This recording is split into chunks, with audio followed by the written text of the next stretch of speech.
Okay, here we go. Welcome back to this week's special edition of the Torah Podcast. This truly is an epic edition of the Torah Podcast. We have, from the great Rav Shimon Schwab, what he calls the most essential ingredient in parenthood. And it comes from the Haftorah of this week's parsha. Manoach's wife was walking home from the grocery store one day, and an angel of God appeared to her and said, I know you have been struggling with infertility, and you have not had a child, and you are of old age, but you will be blessed with a child. And a razor you shall not place on his head, and you shall not let him consume any grape-like alcoholic beverage, and you should make sure that he does not contaminate himself to a dead body. She runs home, she tells her husband, Manoach, you would not believe it what happened. Manoach is psyched. I don't believe that's the word that he said, but he was very ecstatic. What did he do? Something very peculiar. He decides that he davens again and says, Hashem, please bring the angel back because I'd like to ask him a question. God grants his request. And the angel shows up. And Manoach, this is in Perek Yud Gimel, in Shoftim, Pasuk Yud and Yud Aleph. The angel shows up again and Manoach says, what should we do with this kid? Any special laws that he would seemingly require?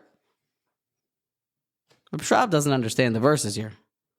Do you not know halachos? Do you not know the basic laws of a nazir? That open up a chumash. It's right explicit. The 3 laws. The things that a nazir must follow. Did this prophet not know? Secondly, did he not follow or believe his wife?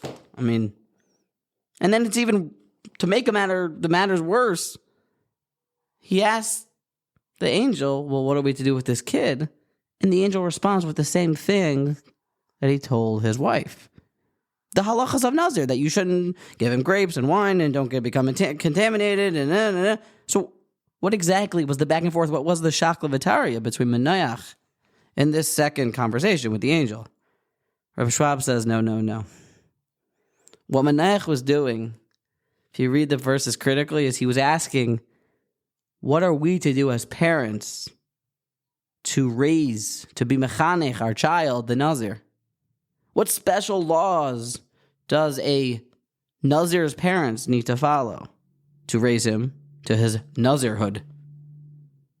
To which the angel responded, you have to keep the laws of Nazir. You too have to be a Nazir because proper chinuch means doing what you preach. It means that the concept of do as I say and not as I do is false. You could teach a kid, Rav Schwab says, 100 times to do something, but if you do the opposite, the kid will never listen. It's not a concept that I claim to know much about, but it's a beautiful reading in the verses, in the psukim, and a fantastic lesson that Rav Schwab says is essential for successful kids, successful parenting. The verse is explaining that Manoach's question was not how should we be mechanech and what are the laws of a nazir, but rather as parents, how should we teach him? To which he said, you must also become a nazir because that's the only way to be mechanech your kids.